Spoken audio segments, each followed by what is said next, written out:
Magic is being done in your face every day. People are doing spells every day.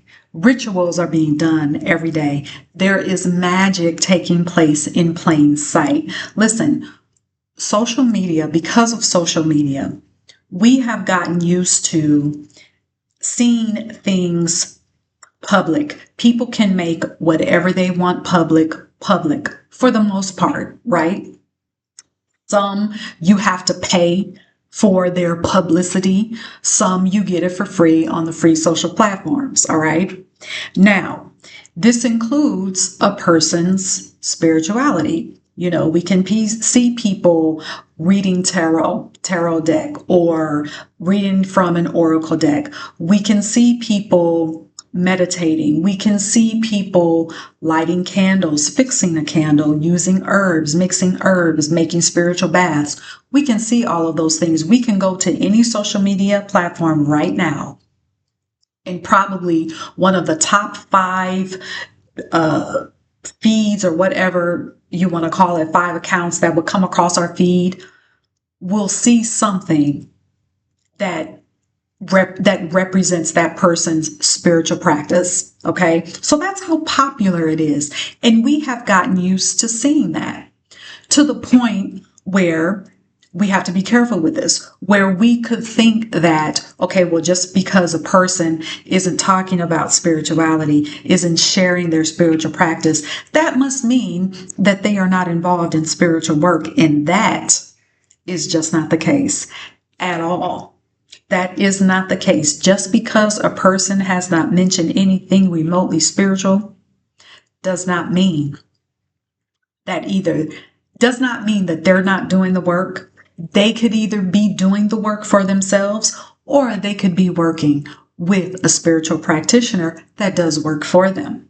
All right. But either way, they are involved, and we cannot be so naive and get tricked to the point where we believe that just because a person is just straight talking about business, or even if a person is only talking about politics or only talking about travel, that they don't have spiritual work happening in the background. All right. And I'm sharing this with you for a reason. All right. So let me make sure. I got ahead of myself there. So I'm looking down at my notes to make sure I don't miss anything, because this is very important. So again, it doesn't mean a person is not doing spiritual work, whether they're doing it for themselves or if they're having someone else do it for them, just because they're talking about it. And we see people, people will give you business strategies. Like, let's say, for example, you come across a page where you have a business and you want to grow this business, and you see a person that appears to be successful, and they're sharing you all these business strategies and telling you what you should be doing in your business, but yet leaving off the fact that they have spiritual work functioning in the background, and they've done spiritual work specific to business growth. They've done increased business rituals that they are not sharing with you. They're only giving you the strategy. And listen, here's a side note. I am not saying people don't have to share anything. I am not saying that people who are leaving off their spiritual life to the public, that they have to share that with you. No, they do not. No one has to share anything with us. But the point I want to make with this video is for you to know that people are doing spiritual work. And what you need to understand is that it's time for you to get into your spiritual work. And there's another, this may be a part 2. I may have to do a part 2 of this episode, because the reason I'm sharing with you is twofold. Number 1, I want you to get into your magic. Number 2, there are people that are using the likes of spiritual technology that you have an automatic blood right to. And let me give you an example. So there is a particular person, this is in perfect example, actually, an individual that is, from the outside looking in, appears very successful, has grown a business very quickly. Money is coming in, has several streams for her business. Her focus is not spirituality. However, there's the likes of an Isis statue, okay, that is in the background.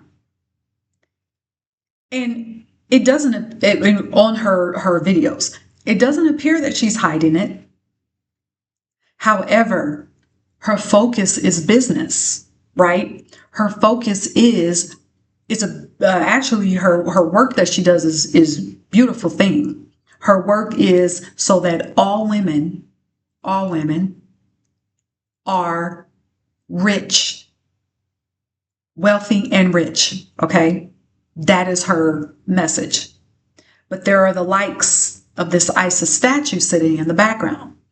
And I wonder, it's clear that she understands that there is some type of power that a symbol of Isis represents. Okay? It's clear she understands that. But I also wonder if this woman understood or understands the cultural significance of just the name Isis. I'm going to say that one more time. Does she understand the cultural significance of just the name, saying the name Isis? I wonder if she understands the African diasporic nature of just the Isis name and the symbol and what Isis represents. I wonder if she understands that the power of Isis, because of blood rights, rests in the Black woman. I wonder if she understands it. And again, she's not hiding this, but I'm bringing this up is because we, as Black women, we have a blood right to all of this magic. And yet people are using just the likes, just something similar to what we already have naturally. So there are people out here using the likes of spiritual technology that belongs to us by nature because of our ancient Black mothers. Going beyond our birth mother, beyond grandma, beyond great grandma, all the way back. We carry that in our blood. And again, those symbols people have working in the background, whether you see it, for example, going back to that Isis symbol, whether you see it in the background or not, other people are aware of the energy in magic that belongs to us. Okay? So now you may be asking, and again, this is going to be a part 2. Now you may be asking, well, how do I connect to my spiritual technology?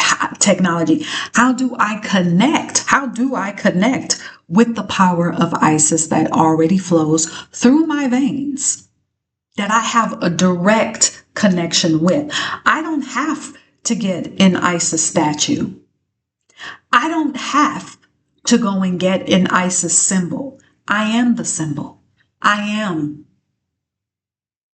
hold Isis because I have a direct connection because of my ancestral lineage. Now, again, you may be saying, and this is where I'm going to end this episode, you may be saying, how do I connect?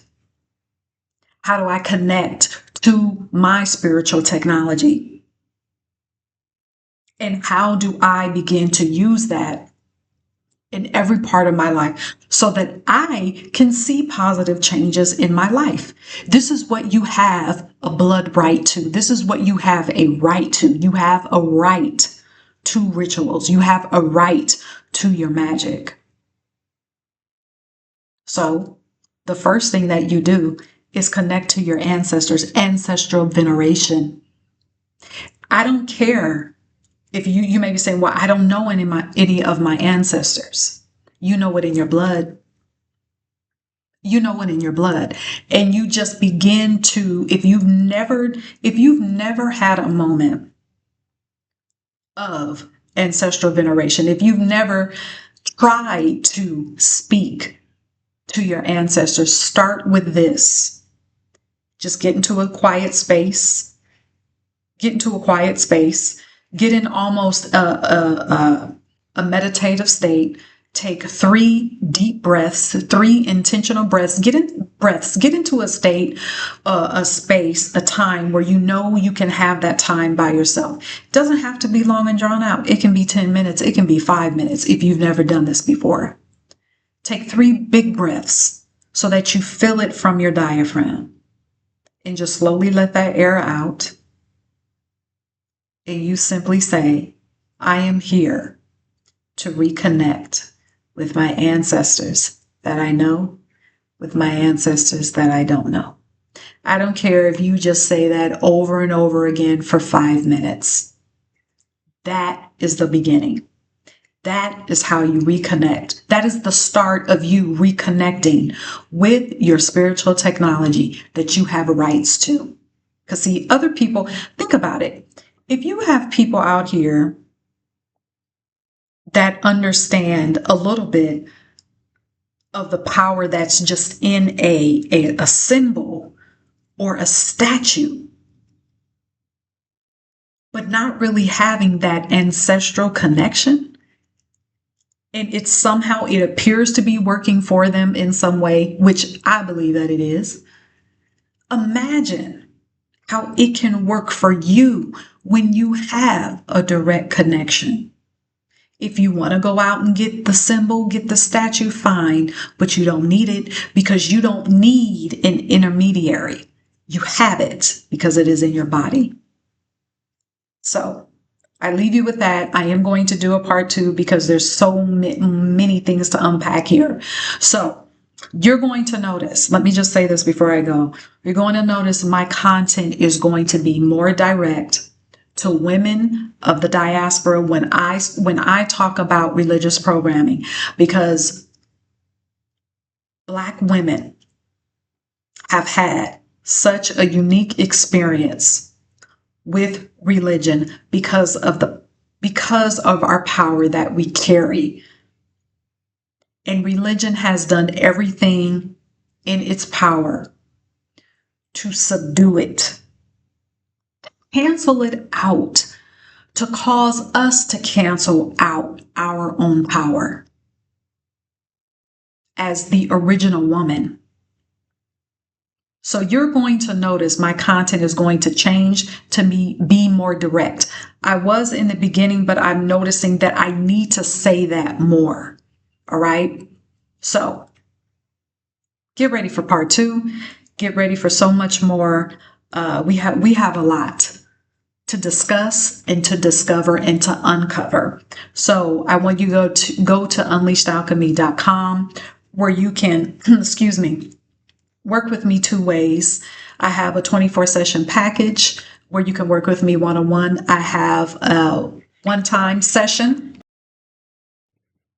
Sorry for that noise, but I have one 55-minute session that you can also sign up for. All of my sessions, my one-on-one sessions, are video, okay? I have to see you. You need to see me, all right? We need to be focused here, all right? So that's how I do things.